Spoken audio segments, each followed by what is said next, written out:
कहते हैं ये चार चीजें हैं, ईमानदार राजनीति, शिक्षा, स्वास्थ्य, फ्रीबी। कहते हैं फ्रीबी करने से सरकार घाटे में चली जाएगी, जनता को फ्री की सुविधाएं नहीं मिलनी चाहिए। गुजरात पे 3.5 लाख करोड़ रुपए का कर्जा है। गुजरात सरकार ने तो आज तक कुछ भी फ्री नहीं दिया, फिर ये कर्जा कहां से चढ़ गया जी? फिर तो कर्जा नहीं चढ़ना चाहिए था, उन्होंने तो कुछ भी नहीं दिया फ्री में, तो ये कर्जा कहां से चढ़ गया? सारा पैसा लूट के खा गए, इसलिए कर्जा चढ़ गया। कर्जा फ्रीबी से नहीं चढ़ता, कर्जा लूटने से चढ़ता है। पंजाब के ऊपर अभी हमने सरकार संभाली है, 3.5 लाख करोड़ का कर्जा है।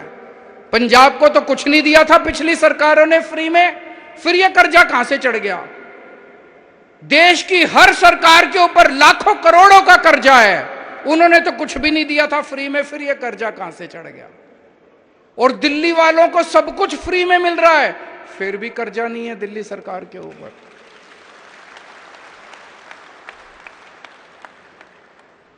तो फ्री भी देने से कर्जा नहीं चढ़ता, फ्री भी देने से सरकारें घाटे में नहीं जाती।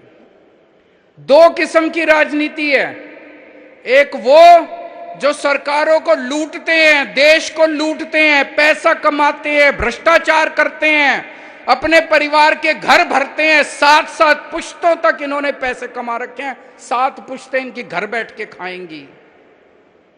और दूसरी वो राजनीति है जो फ्री में देती है सब कुछ जनता के भले के लिए, ईमानदार राजनीति है। कोई नेता अगर देश के अंदर खड़ा होके कहे कि मेरे को फ्री की रेवड़ी के खिलाफ हूं, समझ जाओ उस नेता की नीयत खराब है, वो नेता भ्रष्टाचारी है। कोई नेता अगर देश में देखो कि वो कह रहा है फ्री की रेवड़ी खराब है, जनता को फ्री की सुविधाएं नहीं मिलनी चाहिए, सरकार घाटे में चली जाएगी, समझ जाओ उसकी नीयत खराब है। वो अपने दोस्तों के कर्जे माफ करना चाहता है, अपने परिवार के घर भरना चाहता है, जनता को लूटना चाहता है, एमएलए खरीदना चाहता है, वो देश का बेड़ा गर्क करना चाहता है। ये एक आज टेस्ट लेके चले जाना, जो नेता कहे जनता को फ्री की सुविधाएं मिलनी चाहिए वो नेता ईमानदार, जो नेता कहे जनता को फ्री की सुविधाएं नहीं मिलनी चाहिए वो नेता बेईमान और भ्रष्टाचारी और गद्दार।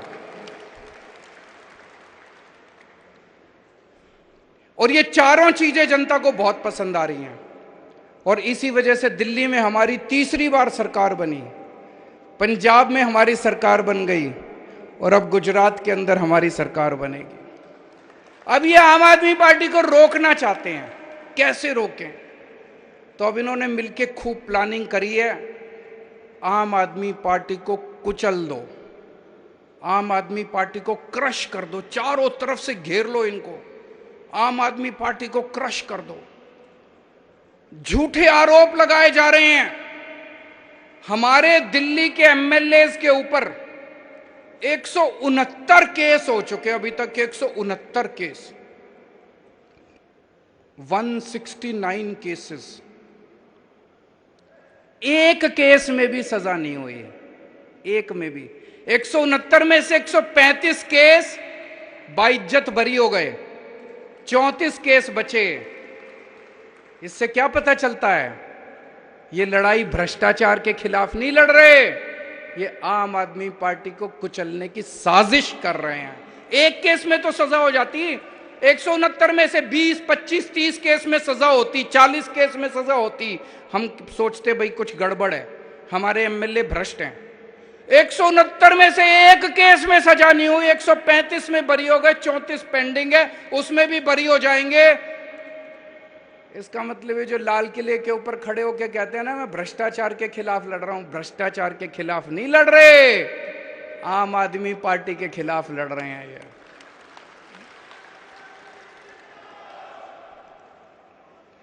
सतिंदर जैन जी किसी और देश में होते ना, उनको भारत रत्न दे देते। उस आदमी ने मोहल्ला क्लिनिक दिया इस देश को, जिसकी पूरी दुनिया में चर्चा है।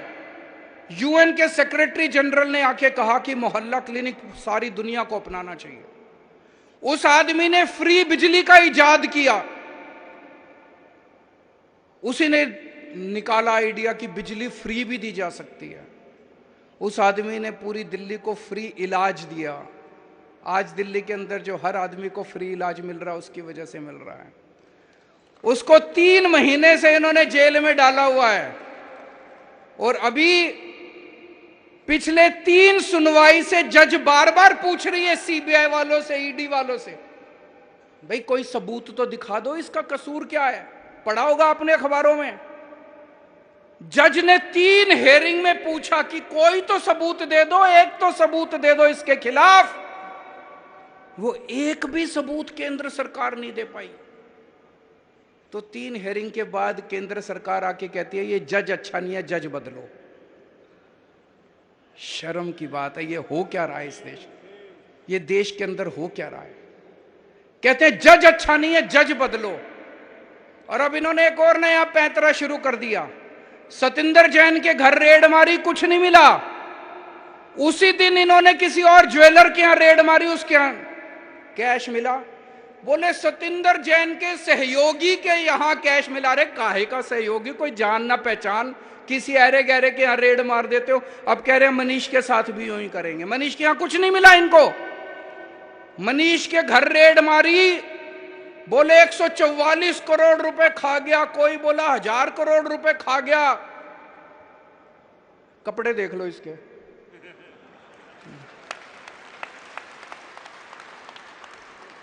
$144 करोड़ रुपए वाला आदमी ऐसे कपड़े पहनता है थोड़ी तो। और 144 करोड़ रुपए 1000 करोड़ रुपए खा गया होता तो घर में कुछ इधर उधर अलमारी में 1000, 2000, 10,000, 20,000, लाख, 2 लाख तो मिलते हैं। ढेला नहीं मिला इसके घर। फिर इनके गांव गए, मनीष के गांव गए। उन्होंने सोचा इसने जमीन खरीद रखी होगी। सारे गांव में पूछा इन्होंने, सीबीआई, ईडी, केंद्र सरकार ने, कुछ नहीं मिला। फिर इनके लॉकर में गए, बैंक में गए। इन्होंने सोचा लॉकर में होगा। तो इनका छोटा बच्चा, जब वो मीर इनका छोटा था, उसका एक झुंझुना था, वो याद के लिए उन्होंने लॉकर में रख रखा था। वो झुंझुना मिला इनको, लॉकर में झुंझुना मिला, कुछ नहीं मिला। 144 करोड़ खा गया कि मनीष सिसोदिया इतने। अब इन्होंने प्लानिंग करी है, अब एक दिन ये रेड करेंगे, 5-7 ऐरे गहरे नत्थु गहरों को पकड़ लेंगे और फिर कहेंगे मनीष सिसोदिया के सहयोगी के यहां मिले, मनीष सिसोदिया के सहयोगी के यहां मिले। पर जनता देख रही है, जनता देख रही है। रोज सुबह 6 बजे उठ के स्कूलों के चक्कर मार के आता है। कोई भ्रष्टाचारी आदमी सुबह 6 बजे उठ के स्कूलों के चक्कर नहीं मारता। कोई भ्रष्टाचारी होगा तो पहले रात को बैठ के दारू पिएगा, थोड़ी गलत काम करेगा, सवेरे तो लेट उठेगा। वो 6 बजे उठ के ईमानदार आदमी स्कूलों के चक्कर काट सकता है। 6 बजे उठ के ईमानदार आदमी बच्चों का भविष्य बनाने की सोच सकता है। कोई बेईमान आदमी थोड़ी सोचेगा। अब कल इन्होंने अमानतुल्लाह को पकड़ लिया। अमानतुल्लाह को भी बोले उसके घर कुछ नहीं मिला। अमानतुल्लाह के यहां, उसके सहयोगी के यहां फलाना मिला, ढिमका मिला, ये मिला। उसका सहयोगी सारे टीवी चैनलों में जा जाके कह रहा है जी जो भी मिला मेरा है, और उसके यहां भी कुछ नहीं मिला से। अब उसका इन्होंने ढिंडोरा पीट दिया। तो अब मेरे को यह पता चला है इनका ऑपरेशन लोटस तो फेल हो गया। इन्होंने दिल्ली के अंदर हमारी सरकार तोड़ने की कोशिश करी। 20-20 करोड़ रुपए एक एक एमएलए को इन्होंने कोशिश करी, एक भी एमएलए नहीं टूटा। हमने सारे के सारे गिनती करा दी थी विधानसभा के अंदर, एक भी एमएलए नहीं टूटा। फिर ये पंजाब गए, पंजाब के अंदर 25-25 करोड़ एमएलए को देने की कोशिश करी। इनकी प्लानिंग थी पंजाब में भी और दिल्ली में भी 40-40 एमएलए खरीद के तोड़ लेंगे। पंजाब में भी ये नहीं तोड़ पाए। अब इन्होंने ऑपरेशन लोटस फेज 2 शुरू किया है। कल से एमएलए के पास फोन आने चालू हो गए, या तो तुम हमारे साथ आ जाओ, नहीं तो तुम्हारा भी वही हाल करेंगे जो अमानतुल्लाह का किया था। धमकियां दे रहे हैं, तुम्हारे पीछे भी ईडी छोड़ देंगे, तुम्हारे पीछे भी एसीबी छोड़ देंगे, तुम्हारे पीछे भी। अभी तक तो कोई टूटा नहीं है जी, और मेरे को लगता नहीं कोई टूटेगा। मैंने स्वतंत्रता संग्राम तो नहीं देखा था, मैंने आजादी की लड़ाई तो नहीं देखी थी, मैं स्वतंत्रता सेनानियों से तो नहीं मिला, लेकिन आज आम आदमी पार्टी का एक एक एमएलए जिस तरह से इनका सामना कर रहा है, मैं समझता हूं ये कोई हमारा एक एक एमएलए किसी स्वतंत्रता सेनानी से कम नहीं है। जिस तरह से इनके सामने मुकाबला कर रहा है, लालच का 25-25 करोड़ रुपए त्याग दिए, ईडी की धमकी का कोई फर्क नहीं पड़ रहा, सीबीआई की धमकी का कोई फर्क नहीं पड़ रहा, पैसे त्याग दिए। ये कोई छोटी बात नहीं है, आज के माहौल के अंदर कोई ये छोटी बात नहीं है। मैं सभी से ये कहना चाहता हूं, ये सबको जेल में डालेंगे। सतिंदर को डाल दिया, अमानतुल्लाह को डाल दिया, मनीष सिसोदिया को डालने की तैयारी चल रही है। इसके बाद कैलाश गहलोत का नंबर है, उसके यहां भी रेड होने वाली है। कई एमएलए जेल जाएंगे। एक चीज बस ध्यान रखना, 3 से 4 महीने जेल जाने के लिए तैयारी कर लो, फिर ये आपका कुछ नहीं बिगाड़ सकते। अपने अपने घर में बोल दो। कल पंजाब से मेरे पास 2-3 एमएलए आए थे, मैंने उनको यही बोला, मैंने कहा अगर 3 से 4 महीने जेल जाने को तैयार हो, और जेल उतनी बुरी भी नहीं है, मैं भी गया हूं, 15 दिन मैं जेल में रहा था, 3 से 4 महीने जेल जाने की तैयारी कर लो। अगर सबके अंदर ये हिम्मत आ जाए, उसके बाद ये हमारा कुछ नहीं बिगाड़ सकते, ये कुछ नहीं बिगाड़ सकते हम लोग।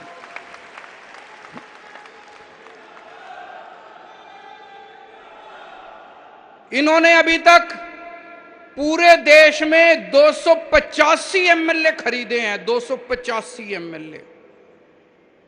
कोई कहता है 50 करोड़ दिए, कोई कहता है 40 करोड़, कोई 25 करोड़।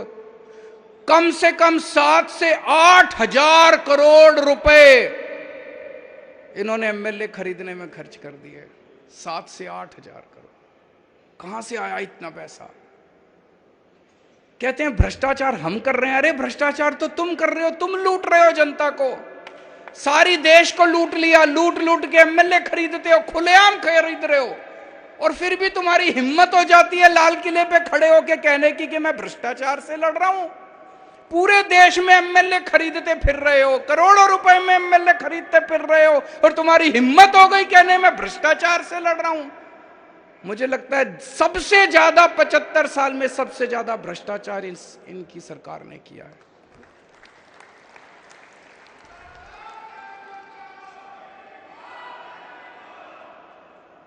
आजकल ये मीडिया को भी खूब धमकियां दे रहे हैं। गुजरात में इन्होंने इतनी धमकी दी, इतनी धमकी दी, किसी भी आम आदमी पार्टी वाले को डिबेट में नहीं बुलाना। शाम को डिबेट होता है, डिबेट में चर्चा होती है कि मनीष सिसोदिया ने भ्रष्टाचार किया कि नहीं किया, और उसमें आम आदमी पार्टी वालों को नहीं बुलाते। कांग्रेस और बीजेपी वाले आपस में बैठ के चर्चा करते हैं। ये कैसे हो सकता है? ऐसे धमकियां दे रखी हैं वहां पे। गुजरात में किसी अखबार में हमारा कुछ नहीं छपता, और फिर भी गुजरात के अंदर बल्ले बल्ले हो रही है, चारों तरफ आम आदमी पार्टी की चर्चा हो रही है, सोशल मीडिया से।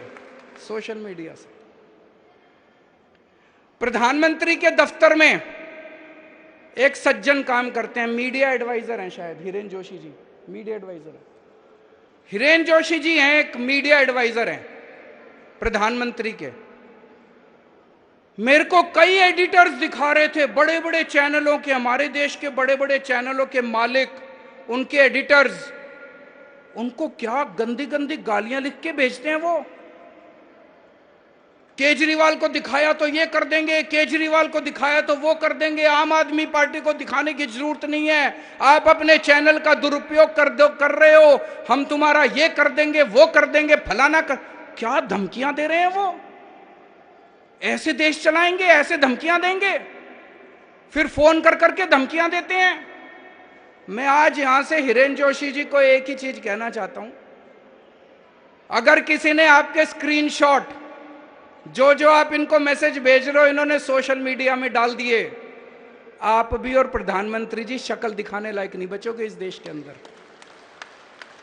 और ये जो आप धमकियां देते हो ना, कईयों ने रिकॉर्डिंग करके रख रखी है आपकी, अगर किसी दिन किसी ने आपकी रिकॉर्डिंग सोशल मीडिया में डाल दी, शक्ल दिखाने लायक नहीं बचोगे। बंद करो ये गंदगी, बंद करो इस तरह से मीडिया को धमकाना। और अब केवल मीडिया के भरोसे नहीं रहा, देश ने सोशल मीडिया के ऊपर, जनता अब सोशल मीडिया के ऊपर आ गई है। सोशल मीडिया के जरिए ऐसे देश आगे नहीं बढ़ेगा दोस्तों। हम सबको मिलके भारत को दुनिया का नंबर 1 देश बनाना है। बनाना है कि नहीं बनाना है? भारत दुनिया का नंबर 1 देश केवल भाषणबाजी करने से नहीं बनेगा। विदेशों में भाषण करके आ जाओ और कह दो हम विश्व गुरु बन गए, ऐसे विश्व गुरु नहीं बनेगा। एक एक बच्चे को अच्छी शिक्षा देनी पड़ेगी, तब भारत दुनिया का नंबर 1 देश बनेगा। भारत को दुनिया का नंबर 1 देश कोई एक आदमी नहीं बनाएगा। जब इस देश का एक एक बच्चा अच्छी शिक्षा पाएगा, तभी भारत दुनिया का नंबर 1 देश बनेगा। मेहनत करनी पड़ेगी उसके लिए, मेहनत करनी पड़ेगी उसके लिए। अभी प्रधानमंत्री जी ने ऐलान किया कि 14,500 सरकारी स्कूल ठीक करेंगे। बहुत अच्छी बात है, मैंने बधाई दी उनको। पर 5 साल में 14,500 सरकारी स्कूल ठीक करोगे? देश में 10.5 लाख सरकारी स्कूल हैं। सारे स्कूल ठीक करते करते तो 500 साल लग जाएंगे। अब ये देश रुकने को तैयार नहीं है, देश बेचैन है, देश बहुत बेचैन हो रहा है। 5 साल में सारे सरकारी स्कूल ठीक करने हैं। देश मांग कर रहा है कि अगर दिल्ली के सारे सरकारी स्कूल 5 साल में ठीक हो सकते हैं, अगर पंजाब के सारे स्कूल 5 साल में हम ठीक करके दिखाएंगे, तो पूरे देश के सारे सरकारी स्कूल 5 साल के अंदर ठीक हो सकते हैं। पैसा है, पैसा है। पैसे की लूट बंद करो, पैसे की लूट बंद होगी, सारे सरकारी स्कूल ठीक हो जाएंगे। और अगर सारे सरकारी स्कूल ठीक हो गए, तो भाई साहब एक एक बच्चा मेरे देश का कोई इंजीनियर बनेगा, कोई वकील बनेगा और अपने घर की गरीबी दूर करेगा। 5 साल के अंदर हम देश की गरीबी दूर कर सकते हैं। दूसरी चीज, अगर अपने को भारत को दुनिया का नंबर 1 देश बनाना है, हमें अपने सारे लोगों के लिए अच्छा और फ्री के इलाज का इंतजाम करना पड़ेगा। खूब अस्पताल बनाने पड़ेंगे, सरकारी अस्पताल अच्छे करने पड़ेंगे सबके लिए, चाहे अमीर हो चाहे गरीब हो, अच्छे इलाज का इंतजाम करना पड़ेगा। करना पड़ेगा कि नहीं करना पड़ेगा? तीसरी चीज, हर बच्चे के पास रोजगार होना चाहिए। बेरोजगारों की सेना से भारत दुनिया का नंबर 1 देश नहीं बन सकता। हर बच्चा रोजगार के साथ हो, उसकी भी पूरी प्लानिंग हम लोगों ने की हुई है। चौथी चीज, महिलाओं को सुरक्षा मिले और महिलाओं को बराबरी का अधिकार मिलना चाहिए। अगर महिलाएं हमारे साथ कंधे से कंधा मिला के नहीं चलेंगी, तो भारत दुनिया का नंबर 1 देश नहीं बन सकता। 5वीं चीज, किसानों को अपनी फसलों का पूरा दाम मिलना शुरू हो जाए। एक बार में पूरे देश का, रूरल इंडिया जितना गांव देहात है, सारा गरीबी दूर हो जाएगी। किसानों को उनकी फसलों के पूरे दाम दो। और छठी चीज, वर्ल्ड क्लास इंफ्रास्ट्रक्चर अपने को तैयार करना पड़ेगा देश के अंदर। मेरे मन में तो ये 6 चीज आती हैं, लेकिन केवल ये 6 नहीं है। अपने को 130 करोड़ लोगों को जोड़ना है, और बहुत सारे आइडियाज आएंगे और बहुत सारी बातें आएंगी। सबको संजो के, सबको साथ लेके हम इस देश को दुनिया का नंबर 1 देश बनाएंगे। कई लोग मेरे से पूछते हैं कि जी अगले चुनाव में किसके साथ अलायंस करोगे, कौन सी पार्टियों के साथ करोगे, भाजपा के खिलाफ एक यूनाइटेड। भाई साहब, मेरे को ये सब जोड़ तोड़ समझ नहीं आती। एक ही चीज समझ आती है, जिस दिन इस देश के 130 करोड़ लोगों का अलायंस बन गया, हमें दुनिया का नंबर 1 देश बनने से कोई नहीं रोक सकता। आज से 75 साल पहले इस देश के लोग इकट्ठे हुए थे और हमने अंग्रेजों को उठा के बाहर फेंक दिया था। एक बार फिर सारे जने इकट्ठे हो जाओ, फिर से हम इस देश को दुनिया का नंबर 1 देश बना देंगे। हमें लोगों को जोड़ना है, आज जब आप सब लोग यहां से जाओगे, ये 6 बातें हर एक आदमी को बतानी है। सबको, जनता को इस मिशन के साथ जोड़ना है, मेक इंडिया नंबर 1 मिशन। और इससे जुड़ने का एक फोन नंबर है, सारे जने नोट कर लो, 95100100, 2 बार 1000, 95100100। इस पे मिस्ड कॉल मारो और आप हमारे साथ इस मिशन के साथ जुड़ जाते हैं। तो आप भी जुड़ो और ज्यादा से ज्यादा लोगों को में इसका प्रचार करो, ज्यादा से ज्यादा लोगों को इसके साथ जोड़ने की कोशिश करो। देश के अंदर इन